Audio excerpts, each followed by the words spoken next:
So மார்னிங்கே பார்த்தீங்கன்னா, கமருதீன் வந்து பாத்திரம் கழுவிட்டு இருக்காரு. அப்போ வந்துட்டு எஃப்ஜே வந்து கேட்குறாரு, "இந்த வீக்கும் உன்ன வெசல் வாஷிங்கில போடலாமா? அந்த வேலைய நல்லா பண்றியே" அப்படின்னோனே, "ஐய்யய்யோ! வேண்டாப்பா நான் வந்து ரிட்டயர் ஆயிக்கிறேன் வெசல் வாஷிங்லேருந்து. போதும் போதும் நெறைய பண்ணியாச்சு" அப்படின்னு சொல்றாரு. உடனே எஃப்ஜேயும் சிரிச்சுட்டு அப்படியே போறாரு. உடனே சொல்றாரு, "நான் வாட்டர்மெலன் அண்ணன வேற மிஸ் பண்றேன். அவர் இருந்தா 2 பேரும் பேசி ரொம்ப க்ளோஸ் ஆயிட்டோம். இப்ப அவர் இல்லாம தனியா வெசல் வாஷிங் பண்ண கஷ்டமா இருக்கு" அப்படின்னு சொல்லிட்டு கமருதீன் சொல்றாரு. சொன்னதுக்கப்புறமா கொஞ்ச நேரம் கழிச்சு பார்த்தீங்கன்னா, சுபிக்ஷா வந்து கேமரா முன்னாடி ஒரு 3 இடியாப்பத்த யாரோ ஒரு கிண்ணத்துல வச்சு கபோர்டுக்குள்ள வச்சிருக்காங்க போல இருக்கு. அந்த 3 இடியாப்பம் கெட்டு போச்சு.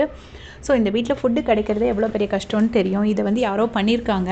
நீங்க யாருன்னு வீக்கெண்ட்ல கேட்டு ஒரு சொல்யூஷன் சொல்லியே ஆகணும் அப்படின்னு சொல்லி சுபிக்ஷா வந்து கேட்டுட்டு இருக்காங்க கேமரா முன்னாடி. அப்போ வந்து வியானா வந்து சொல்றாங்க, "ஏய் ஒன்றும் இல்லடா, அது வந்து வேஸ்ட்டுன்னு கிடையாது. அத வெயில்ல காய வச்சு எண்ணெயில பொரிச்சு சாப்பிட்டா நல்லாயிருக்கும்" அப்படின்னு சொல்றாங்க.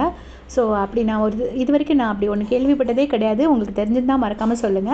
ஸோ இடியாப்பத்த வெயில்ல காய வச்சு பொரிக்கலாம் அப்படிங்கிறாங்க. அப்போ சாண்ட்ரா சொல்றாங்க, "அது ஒரு 0.1% இது கெட்டு போயிருந்தா கூட எல்லாருக்கும் லூஸ் மோஷன் ஆயிடும். அந்த ரிஸ்க் எடுக்க வேண்டாம். அத தூர போட்டுடலாம்" அப்படின்னு சொல்றாங்க. ஸோ எனக்கு என்னவோ சாண்ட்ரா சொல்றது தான் அந்த இடத்துல கரெக்ட்டுன்னு தோணுச்சு. ஏன்னா வந்து கொஞ்சம் கெட்டு போயிருந்தா கூட அது எல்லாரோட ஸ்டொமக்கையும் அப்செட் பண்ணிரும்.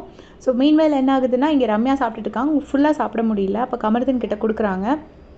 "டேய் ஏன்டா எனக்கு ஃபுல்லா வச்ச? நான் உன்ட்ட சொன்னேன் நீ கேட்கல. நெறைய குடுத்துட்ட. எனக்கு வேஸ்ட் ஆகுது பாரு" அப்படின்னு சொன்னோனே, கமருதீன் அத வாங்கிட்டு சாப்பிடுறாரு. எனக்கு உண்மையிலே இதெல்லாம் பார்க்கறதுக்கு ரொம்ப நல்லா இருந்துச்சு. இந்த மாதிரி ஃப்ரெண்ட்லியா இந்த சீசன்ல எப்பயாச்சும் தான் ஒண்ணு சீன் பார்க்க முடியும். இல்லைன்னா எந்த நேரமும் சண்டையும் வஞ்சகமா தான் இருக்கும். உடனே அந்த டைம்ல பார்வதி வராங்க. உடனே அவங்களுக்கும் கொஞ்சம் ஊட்டி விடுறாங்க. ஸோ நேத்து நைட்டும் பார்வதிக்கு ஊட்டி தான் விட்டுட்டு இருந்தாரு. இது எதுக்காக இப்படி ஊட்டி விடுறாரு அப்படிங்கிறது தெரியல. ஏன்னா ஒரு பக்கம் போயிட்டு பார்வதி ரொம்ப தெளிவு, நான் அவகிட்ட இருந்து டிஸ்டன்ஸ் மெயின்டெயின் பண்றேன்னு சொல்றாரு. இன்னொரு பக்கம் அவருக்கு ஊட்டி விட்டுட்டு இருக்காரு.